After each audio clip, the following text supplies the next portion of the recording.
আমরা এতটা শিক্ষা পেতেই পারি যে পরিবেশ যদি ভুল থাকে তাহলে আপনার ইমানে টালমাটাল হবে, এটাই সাবধান হতে হবে। 2, সিজদার মতো ইবাদত শুধুমাত্র আল্লাহরই জন্য উপযুক্ত, অন্য কোনো ব্যক্তির জন্য অনুমতি মোটেও না। 3, যত বড়ই আপনি ইমানদার হন না কেন আপনার ইমানের কম বেশি হওয়ার সম্ভাবনা থাকবে যদি পরিবেশ খারাপ থাকে, যদি বক্তব্য খারাপ হয় তাহলে। অতএব সাবধান থাকি। আমি দোয়া করি আল্লাহ আমাদের সকলকেই এ সকল ভুল থেকে রক্ষা করেন এবং সব রকম ইমানে কাজ করার তৌফিক দান করুন। আমিন। ইন্নাল হামদুলিল্লাহ নাহমাদুহু ওয়া নাস্তাঈনুহু ওয়া নাস্তাগফিরুহু ওয়া নাউযু বিল্লাহি মিন শুরুরি আনফুসিনা ওয়া সাইয়্যাতি আ'মালিনা من يهد الله فلا مضل له ومن يضلل فلا هادي له واشهد ان لا اله الا الله وحده لا شريك له واشهد ان محمدا عبده ورسوله اما بعد فان خير الحديث كتاب الله وخير الهدي هدي محمد صلى الله عليه وسلم وشر الأمور محدثاتها وكل محدثة بدعة وكل بدعة ضلالة وكل ضلالة في النار فقد قال الله تعالى في كلامه المجيد أعوذ بالله من الشيطان الرجيم بسم الله الرحمن الرحيم لقد من الله على المؤمنين إذ بعث فيهم رسولا من أنفسهم يتلو عليهم آياته ويزكيهم ويعلمهم الكتاب والحكمة وإن كانوا من قبل لفي ضلال مبين وقد جاء في الحديث الصحيح عن عبد الله بن أبي أوفى رضي الله عنه قال لما قدم معاذ رضي الله عنه من الشام سجد للنبي صلى الله عليه وسلم فقال ما هذا يا معاذ فقال أتيت الشام فوافقتهم يسجدون لأساقفتهم وبطارقتهم فوددت في نفسي أن نفعل ذلك بك فإنك حق أن تعذب সমবেত জুমার সালাতের উদ্দেশ্যে উপস্থিত মুসলিম ও মুসলিমা সমাজ, প্রশংসা গুণগান হামদসানা আল্লাহ রাব্বুল আলামিনের, যার কৃতজ্ঞতা শুকরিয়ায় আমরা সংক্ষেপে বলি আলহামদুলিল্লাহ। আমি আপনাদের সামনে কোরআনের একটি বিশেষ আয়াত সূরা আলে ইমরান 3 নম্বর সূরার 164 নম্বর আয়াত তেলাওয়াত করেছি এবং তার সাথে সাথে নাসাই, আবু দাউদ, ইবনে মাজাহ, মুসনাদ আহমদের একটি গুরুত্বপূর্ণ হাদিস এর অংশ পাঠ করেছি। এই দুইকে সামনে রেখেই কিছু কথা আলোচনা হবে ইনশাআল্লাহ। তো প্রথমে আমি আসবো যেটা যে আল্লাহ রাসূল সাল্লাল্লাহু আলাইহি ওয়াসাল্লাম পৃথিবীর সবথেকে সম্মানী ব্যক্তি। পৃথিবীর সবথেকে সম্মানী ব্যক্তি একটা নাম হচ্ছে মুহাম্মদ সাল্লাল্লাহু আলাইহি ওয়াসাল্লাম, যার জীবিত অবস্থায় যেমন সম্মান ছিল এখনো সেই সম্মানটাই আছে। এখানে এই সম্পর্কে এই বিষয়ে কোনো মুসলিমেরই দ্বিমত থাকে না, দ্বিমত হওয়ার কথাও নয়, আর দ্বিমত করবেও না যদি মুসলিম হয় তাহলে। বাকি থাকলে যদি মুনাফিক হয়, নাস্তিক হয় বা ফাসেক ফাজির হয়, তাদের কাছে রসুলের বিভিন্ন কথা নিয়ে মন্তব্য হতে পারে, কথা বলতে পারে, কিন্তু তিনি যে সম্মানী ছিলেন বা আছেন এই ক্ষেত্রে মুমিনদের কোনো দ্বিমত না ছিল আর না বর্তমানে আছে। এখন সম্মান প্রদর্শনের মাধ্যম কি হতে পারে বা পদ্ধতি কি হতে পারে, এটা নিয়ে সমস্যা আমাদের। এটাই মেন আজকে বক্তব্য হিসেবে বলতে পারেন যে একজন মানুষ যে সম্মানী, তার সেই সম্মান রক্ষা করার জন্যে আমরা কি করতে পারি, কতটা পর্যায়ে আমরা তার সম্মানের জন্যে কিছু করতে পারি। যেমন আমাদের সমাজে প্রায় দেখা যায়, সেটা হচ্ছে যে মুসলিমদের মধ্যেও দেখা যায় কম বেশি করে, আর তা হচ্ছে বাবা মা সম্মানের একটা পাত্র। অবশ্যই পৃথিবীতে তাদের সম্মান অনেক বেশি, তাদের বিরুদ্ধে কথা বলা যায় না, কটূক্তি করা যায় না, মন্তব্য করা যায় না, উফ বলা যায় না, ইত্যাদি ইত্যাদি আমরা জানি সেগুলো। এখন সেই সম্মানকে রক্ষা করার জন্য বা সম্মান প্রদর্শন করতে গিয়ে তার সামনে গিয়ে সিজদারত হয়ে যাওয়া, তার সামনে গিয়ে মাথা নত করে নেওয়া, তার পায়ে গিয়ে সালাম করার চেষ্টা করা, এটা কি অনুমতি আছে ইসলামে? সম্মান কথাটা ইসলাম বলেছে অবশ্যই কথা, যে ইসলাম সম্মান দেওয়ার কথা বলছে, সেই ইসলাম কি তাদেরকে সিজদা করার কথা বলেছে কোথাও? এমন তো আছে কি? এটা একটা ব্যাপার রয়েছে। ঠিক একইভাবে রাসূলুল্লাহ সাল্লাল্লাহু আলাইহি সাল্লাম সম্মানের পাত্র 100%, কোনো দ্বিমত নেই, সমস্ত মুমিনই এটা এক বাক্যে স্বীকার করে। কিন্তু কথা যেটা হচ্ছে, সম্মান প্রদর্শন করতে গিয়ে, সম্মান দিতে গিয়ে, সম্মানের অজুহাতে, সম্মান দেখানোর অজুহাতে তার সামনে গিয়ে মাথা নত করা যেতে পারে কি? বা তাকে সিজদা করা যায় কিনা, তার পায়ে গিয়ে সালাম করা যায় কিনা, বা তার সামনে রুকু অবস্থায় করা যায় কিনা, এই যে এইটা হচ্ছে পার্থক্য। এখন দেখা যাবে যে বিষয়টা আমাদের মুসলিমদের মধ্যে এটা দ্বিমত রয়েছে, কিন্তু দ্বিমত বলতে আমলে দেখা যায় কম বেশি, মানে কম বেশি করা হচ্ছে। আমাদের মুসলিমদের মধ্যেও বাপ মায়ের পায়ে হাতে সালাম করার চেষ্টা করা হয়, না করলে বাপ মা রাগ করে, এক শ্রেণী বাপ মা রাগ করেন যে সালাম করা হলো না, সালাম করলো না কেন, আমাকে সালাম করা দরকার ছিল, এটা আমার পাপ প্রাপ্য, আমার সম্মান, এটা মনে করছেন। ঠিক একইভাবে এমন ঘটনা কি কোনো আছে হাদিসে যে রাসূলুল্লাহ সাল্লাল্লাহু আলাইহি সাল্লামকে সম্মান করার জন্য সাহাবারা কিছু করেছিলেন? যে ঘটনা আছে সেটা নিয়ে কথা আজকে, যে সাহাবারা কি করেছেন। বাচ্চাগুলো একটু ধরে নেবেন, বাচ্চাগুলো ধরে বসান, আলাদা করে দেন, ওদেরকে এক জায়গায় থাকতে দেবেন না। হ্যাঁ, তো যেটা বলছিলাম, আল্লাহ রসুল সাল্লাল্লাহু আলাইহি ওয়াসাল্লাম সম্পর্কে বা তার সময়কালে কোনো ঘটনা এমন আছে কিনা যেটা দিয়ে আমরা দলিল দিতে পারি। বেশ কিছু দলিল আমরা দিয়ে থাকি, বেশ কিছু আমরা উদ্ধৃতি দিয়ে থাকি, বেশ কিছু আমরা ঘটনা উল্লেখ করে থাকি যে ক্ষেত্রগুলোতে একটা বিষয় ছিল আর সেটাকে উল্লেখ করে আমরা আরেকটা ভুল কাজ চালু করার চেষ্টা করি। হয়তো এর আগে অনেকবার শুনেছি, আজকে আবার শুধু জাস্ট ইশারা করে দিয়ে বেরিয়ে যাব। যেমন আদম আলাইহিস সালামকে সিজদা করতে বলা হয়েছিল। আদম তো মানুষ, আদম আলাইহিস সালামকে সিজদা করতে বলা কোরআন আল্লাহ বলছেন, ওয়াইজ কুলনা লিল মালাইকাতি ইসজুদু লি আদামা, যখন আমি ফেরেশতাদের বলা সিজদা করো আদমকে, সিজদা করতে বলছেন না? তো আদম যেহেতু মানুষ, তারপর মানুষ সিজদা করা যায়, আল্লাহ বলেন কেন? এটা একটা দলিল যেটা দেখানো ইশারা করা হয় আর কি। ঠিক একইভাবে দেখা যায় ইউসুফ আলাইহিস সালামের সামনে এসেও সিজদারত হয়ে যার ভাইরা সিজদা করলো এসে, সেটা আমরা ইতিহাসের কোরআন শুনেছি বা ইতিহাস জানি আমরা, সেখানেও একটা দলিল দেওয়া হয়ে থাকে। তো এই সকল কথাগুলো দিয়ে হাদিসের একটা পেজ, যদি আপনি হাদিসের সামান্য দিক সামনের দিকটা নেন তাহলে দেখবেন কি আছে হাদিসটাই, যে মুআজ বিন জাবাল সিরিয়া থেকে ফিরলেন আর ফিরে এসেই রাসূলুল্লাহ সিজদা করলেন। হাদিস সহিহ। মুআজ বিন জাবাল রাদিয়াল্লাহু আনহু তিনি সিরিয়া থেকে ফিরে এলেন আর ফিরে এসেই রাসূলুল্লাহর সামনে এসে কি করলেন? সিজদা করলেন। এইটুকু কথা আপনি নেন তাহলে দলিল পেয়ে গেলেন। আপনি সিজদা করেছে, সাহাবা করেছেন, রাসূলের সামনে করছেন, কিন্তু পরবর্তীকালে রাসূলুল্লাহ কি বললেন সেটা যদি আমরা না দেখি বা জানার চেষ্টা না করি তাহলে দলিল হলো যে সিজদা করা হয়েছে, এটাই সত্যি কথা। এখন তাকে ভিত্তি করে পরবর্তীকালে আরো দিক চিরে চলছে, রাসূলের কবর কিনে কথা বলা হোক, মাজার কিনে কথা বলা হোক, তার বাকি তাকে নিয়ে আরো কথা বলা হোক, তার পা কিনে কথা বলা হোক। সব থেকে অবাক কাণ্ড ব্যাপার যে রাসূলুল্লাহ সাল্লাল্লাহু আলাইহি সাল্লাম তিনি এগুলোর কঠোর বিরোধিতা করলেন, সেই রসুলের পায়ে নকল পাকে দিয়ে কদমে রসুলের নামে সেখানে সিজদা করা হচ্ছে, সেখানেও সিজদা করা হচ্ছে। তার মানে শিরিক কাকে বলে ধারণা নিয়ে হতে পারে, অথবা এরা বুঝতেই পারছে না যে সম্মান কিভাবে দেখানো উচিত, সম্মান দেখানোর পদ্ধতি কি হতে পারে, এটা জানেই না তারা। কারণ সম্মান করাটা ইসলাম শিখিয়েছে আপনাকে। আজকে আমি বাপ মাকে সম্মান করছি কার উদ্দেশ্যে? যেহেতু আল্লাহ খুশি হবেন, রাসূলুল্লাহ পদ্ধতি শিখিয়েছেন। তো যে ইসলাম আপনাকে শিখালেন বাপ মাকে সম্মান করতে হবে, বাপ মায়ের উপরে কথা বলা যাবে না, তাদের বিরোধিতা করা যাবে না, সেই রসুলই কিন্তু সিজদা করতে শিখালেন, শিখাননি না? তাহলে সিজদা করছি কেন? তাহলে এইখানে যার হাদিস থেকে আমরা সম্মান করা শিখছি, যে ইসলাম থেকে আমরা সম্মান করা শিখলাম, সেই ইসলামের নিষেধ করা হচ্ছে, এটা কিন্তু আর বলা হচ্ছে না। আর যার জন্যই আজকে হাদিসটা পড়া। কিন্তু আর হাদিসটা দেখবেন বেশ কিছু কথা উল্লেখ আসবে, আরো বেশ কিছু কথা আসবে ইনশাআল্লাহ, দেখাবো কি বলেন এখানটায়। আব্দুল্লাহ বিন আবি আওফা রাদিয়াল্লাহু আনহু তিনি বলছেন যে লাম্মা কাদিমা মুআজ রাদিয়াল্লাহু আনহু মিনাশ শাম, যখন মুআজ বিন জাবাল তিনি শাম থেকে ফিরলেন, সিরিয়া থেকে ফিরে এলেন, সাজাদিল লিন নবী সাল্লাল্লাহু আলাইহি ওয়াসাল্লাম, তিনি সিজদা করলেন রাসূলুল্লাহ সাল্লাল্লাহু আলাইহি ওয়াসাল্লামকে।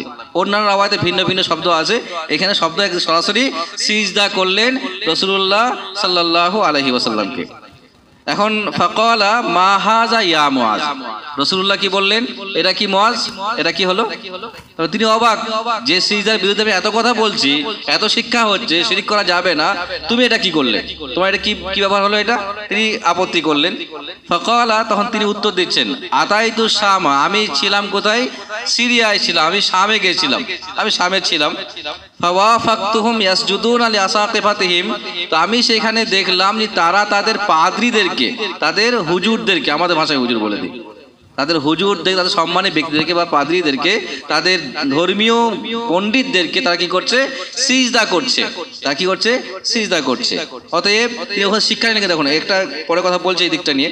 তো তারা সিজদা করছে, ফা ওয়াদিতু ফি নাফসি আন নাফআলা যালিকা বিকা, অতএব আমি মনে মনে সেই মুহূর্তেই করে নিয়েছি যে আমি যখন আপনার সামনে আসবো, আমি ওই কাজটা যেটা ওরা করছে সেটা আমিও আপনার সাথে সেই কাজটা করব। এটা আমার মনের নিয়ত হলো। কেন করবো এটা? তাও উত্তর দিয়েছে, ফাইন্নাকা আহাক্কু আন তুআজ্জাম, কারণ আপনি ওদের থেকে অনেক অনেক গুণে সম্মানী ব্যক্তি, যার সাথে এই ব্যবহারটা করা উচিত বলে মনে করি। এটা হচ্ছে হাদিস। এখন এইখান থেকে বেশ কিছু বিষয় আসতে পারে। তার মানে সহজ করে যদি বলি, আমরা এর আগে বক্তব্য হয়েছিল আমাদের সামনে, এখানে একবার বক্তব্য রাখা হয়েছিল যে সোহবাত যেমন হবে, আপনি যেমন সংস্পর্শে ওঠা বসা করবেন, আপনার বন্ধু যেমন হবে, আপনার সাথী সঙ্গী যেমন হবে, আপনার সাথে ওঠা বসা ব্যক্তিরা যেমন হবে, আপনার মধ্যে তার একটা প্রতিক্রিয়া কিন্তু পড়বে। মুআজ বিন জাবাল একজন মুওয়াহিদ মানুষ, একজন মুওয়াহিদ মানুষ, তাওহীদে কট্টরপন্থী ব্যক্তি একজন, তার মতো একজন সাহাবা, তিনি যদি একটা বাজে পরিবেশ দেখে তার মধ্যে প্রতিক্রিয়া হয়ে যায়, সে সিজদা করতে শুরু করে দেয়, না চিন্তা করে এটা ভুল হচ্ছে কোথাও একটা, তাহলে আমার আপনার কি হতে পারে?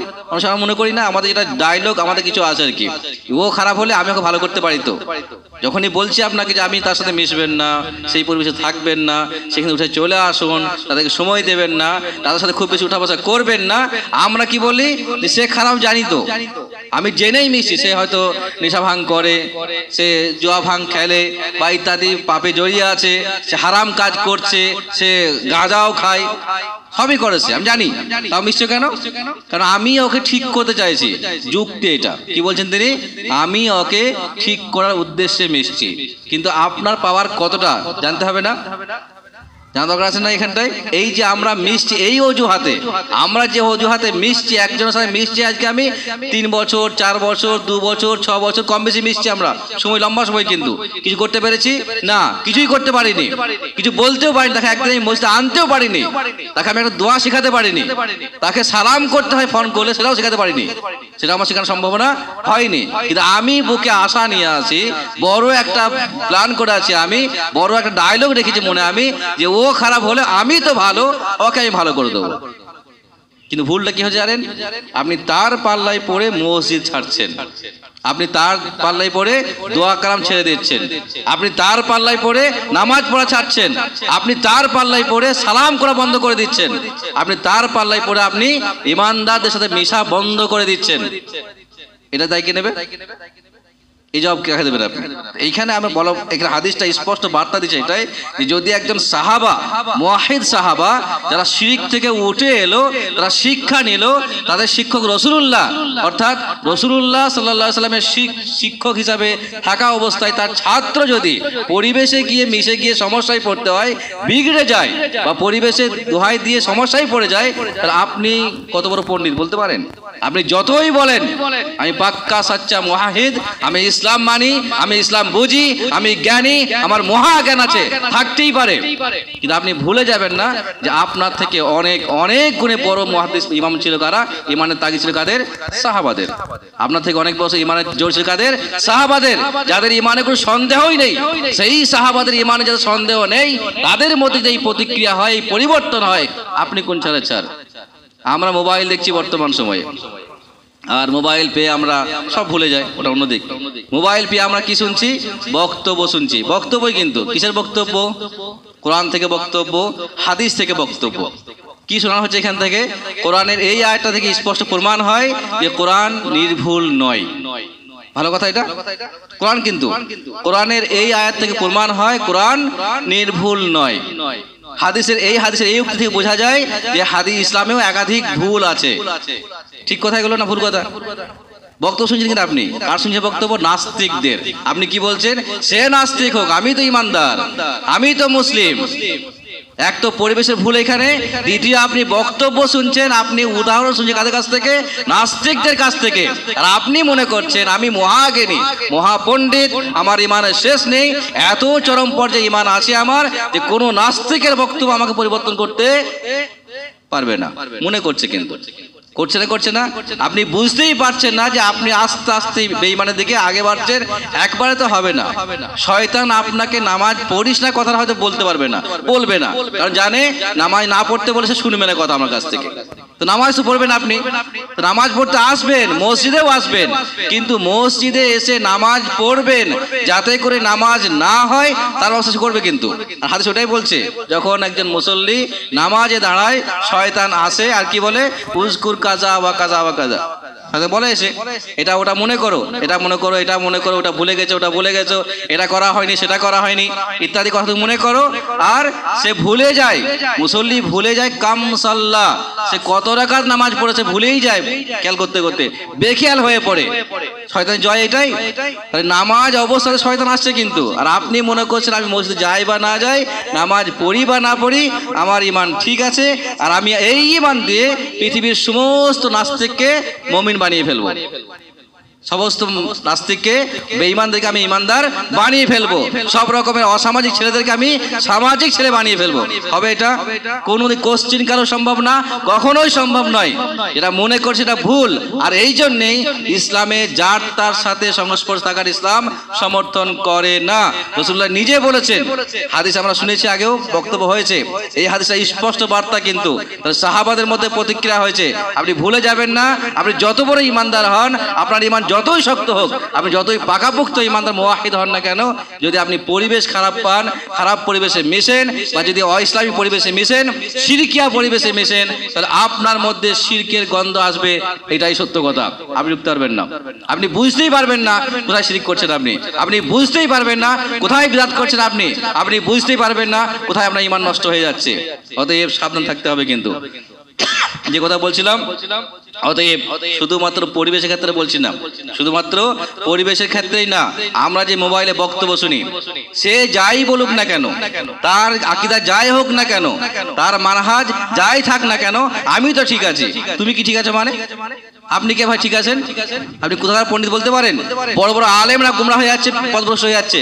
বড় বড় আলেমদের কথা বলছি আপনাকে, আমি উদাহরণ দিতে পারি। এখানে যারা একটা সময় অ্যাক্টিভ ছিল, আমাদের মধ্যে দেখেন, এখানে দেখতে পারেন একাধিক মানুষ যারা একটা সময় ইসলামে ফুল অ্যাক্টিভ, যাদের মাধ্যমে একাধিক মানুষ দ্বীন পেয়েছে, তারা ইসলামের উপরে শক্তপোক্ত ইমানদার পরেজগার, তারা গুমরাহ হয়নি? আপনি খবর নেন এলাকায়, বুঝতে পারবেন কি অবস্থা হতে পারে। কেন হচ্ছে এটা? বড় বড় আলেমকে দেখেছি আমরা, আলেম একটা সময় সংগঠনে কাজ করেছেন, লম্বা সময় দিয়েছেন, মেহনত করেছেন, পরিশ্রম করেছেন, শুধুমাত্র বাজে সংস্পর্শে গিয়ে তার ইমানটাও গেছে, তার আমলটাও গেছে, মানহাজ পাল্টে গেছে, আকীদাও পাল্টে গেছে। কত নেবেন আপনি? একটা না।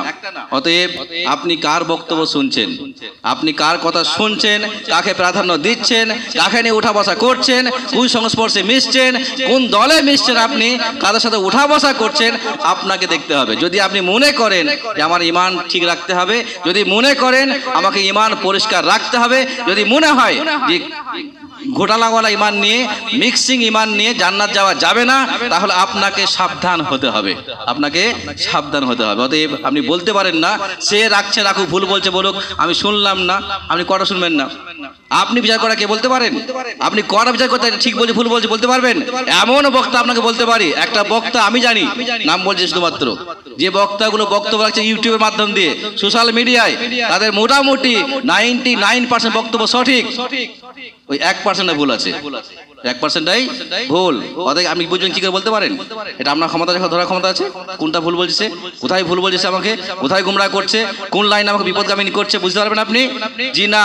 অতএব আপনি আগে শিওর হন, আপনি আগে স্থির হন, আমি যার বক্তব্য শুনছি সে সত্যিকারে আদ্যপান্ত মাথা থেকে পা পর্যন্ত পাকাপোক্ত তাওহীদবাদী মুওয়াহিদ বক্তা, তাহলে বক্তব্য শুনেন, ইমান নষ্ট হবে না। আপাতত ইমান না বাড়লেও ইমান নষ্ট হবে না। বক্তব্য ভালো না খারাপ অন্য বিষয়, বক্তব্যের কোয়ালিটি ঠিক না ভুল অন্য বিষয়, যদি আকীদা ঠিক থাকে, মানহাজ ঠিক থাকে, তার বক্তব্য শুনেন, উপকার না হলে কমপক্ষে ক্ষতিটা কিন্তু হবে না, উপকার না হলে কমপক্ষে ক্ষতিটা কিন্তু হবে না। আর আপনি যার বক্তব্য শুনছেন, শুনতে ভালো লাগছে, বলা ভালো, টেকনিক ভালো, সব দলিল ঠিক আছে, সে আপনাকে 1% দিয়ে এমন গুমরাহ করবে আপনি লাইনে ফিরে আসতে পারবেন না।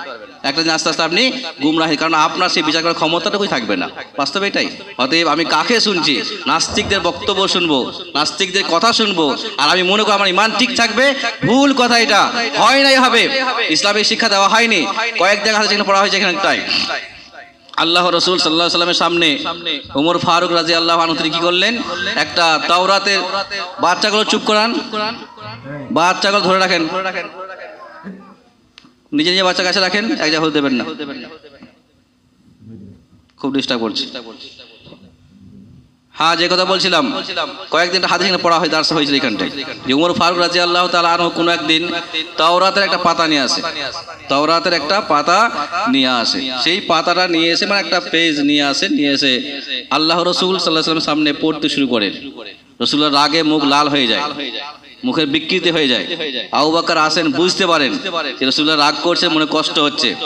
ওমরকে বলুন, ওমর চুপ হয়ে গেলেন। আবার তিনি দোয়া, ক্ষমা চাইলেন, মানে মাফ চাইলেন। যাক, বিষয়টা হয়ে গেল। এখন বিষয় যেটা হচ্ছে, তাওরাতটা কোথাকার? তাওরাতটা কি? তাওরাতটা আসমানি কিতাব, তাওরাতটা আল্লাহর কিতাব, ওটা কিন্তু মানুষের লিখিত কিতাব না। সেই তাওরাতের বাণী পড়া হচ্ছে। কেন এটা ভুল হচ্ছে এখানটায়? ভুল এই জন্য হচ্ছে কারণ রাসূলুল্লাহ স্বয়ং আছেন, তিনি থাকা অবস্থায় আপনি তাওরাত পড়বেন কেন? তিনি থাকা অবস্থায় আপনি কোরআন নিয়ে কথা বলবেন না কেন? তিনি থাকা অবস্থায় আপনি ইহুদি নিয়ে কথা বলবেন কেন? তিনি থাকা অবস্থায় আপনি খ্রিস্টান নিয়ে কথা বলবেন কেন? আপনার উচিত ছিল, যেহেতু মুহাম্মদ আছে মানে তার সামনে পৃথিবীর কোনো শক্তি আসতে পারে না, কোন নবীও আসতে পারে না। জানা উচিত ছিল আপনার এখানটায়। আপনি কাকে উদাহরণ দেন, কাকে শিক্ষা দেন? আপনি, আপনার জানা উচিত ছিল এইখানটায়। তিনি রাগ করলেন, কি বললেন? তোমার জানা উচিত, আজকে দিনে যদি মুসা জীবিত থাকতো, আজকে দিনে যদি মুসাও যদি জীবিত থাকতো, আর সে যদি আমার উপরে ঈমান না আনতো, তার পক্ষেও জান্নাত যাওয়ার সম্ভাবনা ছিল না, তাকেও আমার ঈমান আনতে হতো। আর আমি মনে করছি, নাস্তিকদের বক্তব্য শুনবো, আমার ঈমান ঠিক থাকবে। কাফেরদের বক্তব্য শুনবো, আমার ঈমান ঠিক থাকবে। মুশরিকদের বক্তব্য শুনবো, আমার ঈমান ঠিক থাকবে। বাজে কথা, হতেই পারে, অসম্ভব ব্যাপার। আপনি আপনার ঈমানে পরীক্ষা করান। আপনার ঈমান নেই বলে আপনি এখন নাস্তিকদের পিছনে পড়ে আছেন, আপনার ঈমান নেই বলে আপনি এখনো ওই লাইনে পড়ে আছেন। আপনি বুঝতেই পারছেন আপনার ঈমান নেই। এটা হচ্ছে আমাদের সমস্যা। অতএব এই হাদিসে স্পষ্ট বার্তা দেয় এটাই, যে আপনি কার বক্তব্য শুনছেন, আর সেই বক্তব্যে আপনার জীবনে কেমন ইফেক্ট ফেলবে, কতটা প্রতিক্রিয়া করতে পারে, আপনাকে ভাবতে হবে। যদি আপনি মনে করেন আমি পাক্কা সাথে ঈমান রাখতে চাই, পরিষ্কার ঈমানের মালিক হতে চাই, তাহলে আপনাকে এগুলো বর্জন করতে হবে। অতএব দুইটি দিক বললাম, সামাজিক দৃষ্টিকোণ থেকে বলেন আর এই দিক থেকে বলেন, দুইটি দিক থেকে আপনাকে ভাবতে হবে যে আপনি কাদের সাথে মিশছেন, কাদের কথা শুনছেন, সেই কথা আপনার জীবনে প্রতিক্রিয়া করছে কিনা, তাদের কথাগুলো আপনার আমলি জীবনে কোনো সমস্যা তৈরি করতে পারে কিনা আপনাকে ভাবতে হবে। যদি মনে হয় আপনাকে এই মুহূর্তে সেখান থেকে সরে বেরিয়ে আসতে হবে, এই মুহূর্তে সেখান থেকে আপনাকে সরে বেরিয়ে আসা, আপনি কিছু করতে পারবেন না যদি ঈমান রক্ষার ইচ্ছা থাকে তাহলে। অতএব আমরা খেয়াল করি, এই হাদিসে আল্লাহ রাসূল একটা শিক্ষা, গুরুত্বপূর্ণ শিক্ষা বলেন এটাই, যে তিনি দেখালেন এটা, যে পৃথিবীতে যত বড় সম্মানই হোক না কেন, সে সম্মানী ব্যক্তি সিজদা পাওয়ার যোগ্যতা রাখে না। সিজদা শুধুমাত্র আল্লাহ রব্বুল আলামিনের উদ্দেশ্যে হবে। হতে পারে সে জীবিত, হতে পারে সে মৃত, হতে পারে গাছ, হতে পারে আর কিছু। পৃথিবীর কোনো শক্তি সিজদা পাওয়ার উপযুক্ত নয় আল্লাহ ছাড়া। কারণ যদি কোনো ব্যক্তি সিজদা পাওয়ার যোগ্যতা রাখতো বা রাখতেন, তাহলে তিনি হচ্ছেন রাসূলুল্লাহ সাল্লাল্লাহু আলাইহি ওয়াসাল্লাম। তিনি মানা করতেন না, তিনি পরে কি বললেন? পরে আবার তিনি বলছেন, কিন্তু কি বললেন? লা তাফআলু ফাইন্নী লাউ কুনতু আমিরান। তিনি বলছেন কিন্তু পরবর্তীকালে সিজদা মানা করলেন, মানা করার পর তিনি বলছেন লা তাফআলু, এটা করবে না তোমরা, ফাইন্নী লাউ কুনতু আমিরান, আমি যদি কাউকে আদেশ দিতাম কি করতে, আমি যদি কাউকে আদেশ দিতাম আইয়াসজুদা লি আহাদিন, যে কোনো ব্যক্তি সিজদা করুক বা কেউ কাউকে সিজদা করতে পারে, এটা যদি আমি কাউকে আদেশ দিতাম, লা আমারতুল মারাতা আন তাসজুদা লি যাওজিহা মিন ইযামি হাক্কিহি আলাইহা, তাহলে আমি আদেশ করতাম স্ত্রীদেরকে তারা যেন তার স্বামীদেরকে সিজদা করে, যদি অনুমতি থাকতো তবে। যেহেতু ইসলামে জায়েজ নয়, যেহেতু ইসলামে হারাম, কাউকে সিজদা করা যাবে না, অতএব এটাও না। যদি করতাম তাহলে এটা হতে পারতো। তাহলে পৃথিবীতে সবথেকে সম্মানী ব্যক্তিকে আল্লাহ রসুল, তিনি সিজদা পেলেন না, বাম্মা তিনিও পাচ্ছেন না, স্বামী সেও পাচ্ছেন না, আর কে পেতে পারে বলতে পারেন? তাহলে আপনি ওই যাচ্ছেন যে কবরের সামনে মাথা নত করতে, আপনি কেন করতে যাচ্ছেন বলতে পারেন? হাদিস রাসূলুল্লাহ বল, যদি আমি কাউকে সিজদা করতে অনুমতি দিতাম, যদি আমি কাউকে সাজদা করা আদেশ করতাম, তাহলে স্ত্রীদের বলতাম তোমরা তোমাদের স্বামীদের উপর সিজদা করো, কিন্তু এটাও অনুমতি নেই। আর আজকে আমরা মুসলিমরা বিভিন্ন জায়গায় মাথা নত করে ব্যতিব্যস্ত হয়ে পড়েছি, এটা আমাদের সমস্যা। যাক, ওটা আমি কথা বলছি, পরে কথা হবে ইনশাআল্লাহ।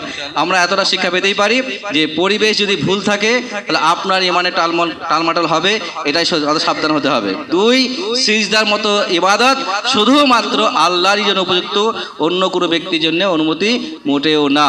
3, যত বড়ই আপনি ইমানদার হন না কেন, আপনার ইমানের কম বেশি হওয়ার সম্ভাবনা থাকবে যদি পরিবেশ খারাপ থাকে, যদি বক্তব্য খারাপ হয় তাহলে। অতএব সাবধান থাকি। আল্লাহ দোয়া করি আল্লাহ আমাদের সকলকেই এ সকল ভুল থেকে রক্ষা করেন এবং সব রকম ইমানে কাজ করার তৌফিক দান করুন। আমিন।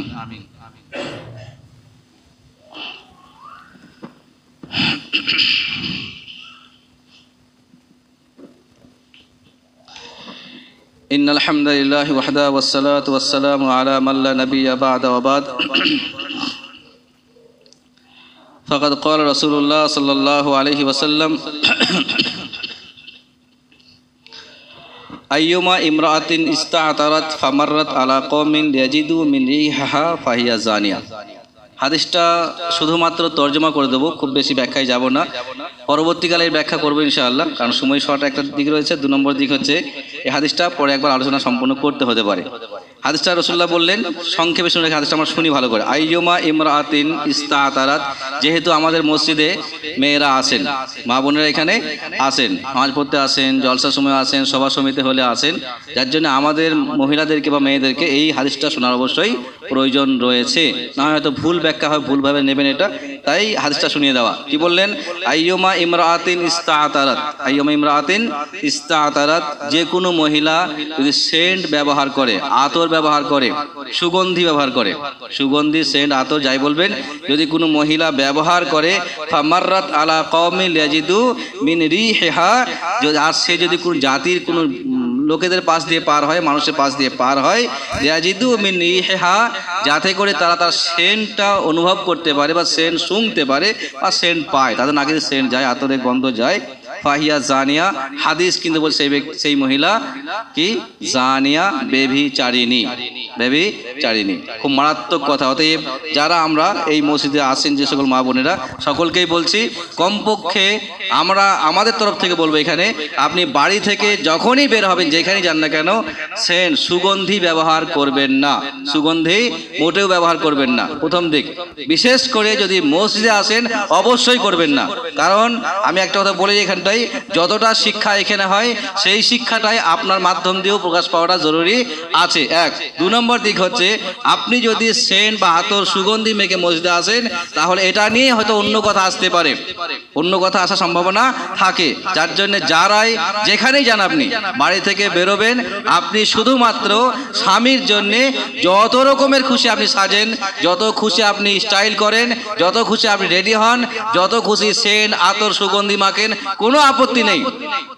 একজন মহিলা, একজন মেয়ে, সে তার স্বামীর জন্যে, একজন স্ত্রী তার স্বামীর জন্যে যত রকমের খুশি সেন্ট, আতর, গন্ধ সব মাখতে পারে, কিন্তু সেই আতর, সেন্ট, গন্ধ সে যেন অন্য পুরুষের নাকে না যায়, এটা মাথায় রাখতে হবে। কারণ হাদিস বলছে খুব মারাত্মক কথা, যদি কোনো মহিলা এই কাজটা করে, সুগন্ধি মাখে বাইরে যায়, তাহলে সে এক প্রকারে ব্যভিচারিণী, তাকে ক্ষমা করার রাস্তা থাকবে না, হয়তো ইস্তেগফার না করলে আল্লাহ ক্ষমা করবেন না হয়তো। পরে হাদিস আরো শোনাবো ইনশাআল্লাহ। আজকে এতটাই সংক্ষেপে বলতে বিষয়টা যে আমরা আজকের খুতবায় যে কথাগুলো আমরা শুনলাম, শর্টকাটে বলে নিই। প্রথম বিষয় যেটা, আমরা যাদের সাথে উঠা বসা করছি, আমরা যাদের বক্তব্য শুনছি, আমরা যাদের কথা নিয়ে অনেক বেশি গবেষণা করি, ভাবি, চিন্তা করি, তারা আদৌ সঠিক কিনা আপনি একবার নয় কয়েকবার ভাববেন যে তারা সঠিক পথে আছে কিনা। ভুল পথে থাকা ব্যক্তির কাছ থেকে আপনি ভালো আশা করবেন না। প্রথম দিক আমি কিন্তু বলছি না ঠিক নেই, থাকতে প্রত্যেকটা মানুষেরই ভালো গুণও আছে, মন্দ গুণও আছে, ভালো দিকও আছে, মন্দ দিকও আছে, কিন্তু আপনি বিচার করার আগেই আপনি ভুলে চলে যাবেন, সমস্যা এটাই হবে। যদি আপনি আপনার ঈমান রক্ষা করতে চান, যদি আপনি আপনার ঈমানি আমল ঠিক রাখতে চান, তাহলে আপনাকে সাবধান হতে হবে, আপনাকে সাবধান হতে হবে। আর যদি মনে হয় যে কাউকে দাওয়াত দেবেন, সে খুবই খারাপ মানুষ বা নোংরা মানুষ হয়ে আছে, অসামাজিক হয়ে আছে, আপনি সাময়িক দেন, বন্ধু বানিয়ে ফেলবেন না, সংস্পর্শে উঠা বসা করতে শুরু করবেন না, এটা সাবধান থাকতে হতে পারে। এক, ঠিক একইভাবে 2 নম্বরে যাদের বক্তব্য আমরা শুনি ইউটিউবের মাধ্যম দিয়ে বলেন, ফেসবুকে বলেন, সোশ্যাল মিডিয়ার মাধ্যম দিয়ে, সেই বক্তারা আদৌ সালিমুল আকিদা কিনা, আকিদা সঠিক কিনা, মানহাজ সঠিক কিনা, এটা অবশ্যই আমরা একবার হলেও পরীক্ষা করে দিতে ঠিক হয় তাহলে শোনেন, না সরে আসেন, দরকার নেই, অত জানতে হবে না আপনাকে। আপনি যেটুকু জানেন যথেষ্ট জানেন, আপনি যথেষ্ট জ্ঞান আছে আপনার, কোনো সমস্যা নেই। আপনি এমন একটা ব্যক্তি শরণাপন্ন হন যাকে আপনি 100% বিশ্বাস করে এটা সঠিক, কোনো রকম নির্ভুল ভুল নেই, তাহলে ঠিক আছে। বাকি মানুষের কম বেশি ভুল হতে পারে, আকীদা ঠিক থাকতে হবে, মানহাজ ঠিক থাকতে হবে। ঠিক একইভাবে আপনি যখন কারো বিশেষ করে আপনি নাস্তিকদের কথা শুনতে দূরে থাকুন, কারণ নাস্তিকদের কাজই হচ্ছে ইসলাম নিয়ে মন্তব্য করা, নাস্তিকদের কাজই হচ্ছে ইসলাম নিয়ে মন্তব্য করা, কোরআন নিয়ে মন্তব্য করা, হাদিস নিয়ে মন্তব্য করা। ঠিক একইভাবে এক শ্রেণী মুসলিমদেরই আলেম, তারা নাম দিচ্ছে হাদিসের নাম দিয়ে কাজ চালাচ্ছে, আর তারা তাদের কোরআন নাম দিয়ে বক্তব্য কাজ চালাচ্ছে। তাদের উদ্দেশ্য হচ্ছে কোরআনই যথেষ্ট, হাদিসের প্রয়োজন নেই। আর তাদের বক্তব্য হচ্ছে হাদিসে ভুল থাকতে পারে, কারণ হাদিস অনেক পরে লেখা হয়েছে আর সেটা মানুষের মাধ্যমে এসেছে, অতএব মানুষ ভুল হলে হাদিসে ভুল থাকতে পারে। নাউযুবিল্লাহ মিন যালিক। যদি কোনো ব্যক্তি সহিহ হাদিসের উপরে আঙুল তোলে, সেই ব্যক্তির ঈমান থাকবে না। যদি কোনো ব্যক্তি সে যে হোক, আলেম হতে পারে, হাফেজ হতে পারে, মুফতি হতে পারে, মুহাদ্দিস হতে পারে, সে যাই থাক, যদি কোনো ব্যক্তি কোরআন হাদিসের উপরে মন্তব্য করে, হাদিস ভুল হতে পারে, সেই হাদিস হলেও ভুল হতে পারে, তাহলে সেই ব্যক্তির ঈমান থাকবে না। অতএব এমন লোক যারা হাদিসকে মন্তব্য করে, তাদের কাছ থেকে আপনাকে 100% দূরে থাকতে হবে, কাছে যাবেন না মোটামুটি, অবশ্যই না। অতএব এই কথা আমরা শিক্ষা নেই। ঠিক একইভাবে আমরা খেয়াল রাখি, আকীদা ঠিক করতে গিয়ে সিজদার মতো একটা গুরুত্বপূর্ণ ইবাদত আল্লাহ ছাড়া কারোর জন্য আমরা সুপর্দ করব না, এটা মাথায় রাখি। আল্লাহ দোয়া করি আল্লাহ আমাদের সকলকে সব রকমের ইসলাম বিরোধী কাজ থেকে রক্ষা করেন এবং সব রকমের আকীদা মানহাজ ঠিক থাকে এমন অবস্থা থাকার তৌফিক দান করেন। আমাদের সকলকে আল্লাহ রাব্বুল আলামিন জান্নাত নসিব করেন এবং জাহান্নাম থেকে মুক্তি দান করেন। আমিন। আকুলু কাওলি হাযা ওয়া আস্তাগফিরুল্লাহ লি ওয়া লাকুম ওয়া লিসাইরিল মুসলিমিন। আমিন। আসসালামু আলাইকুম।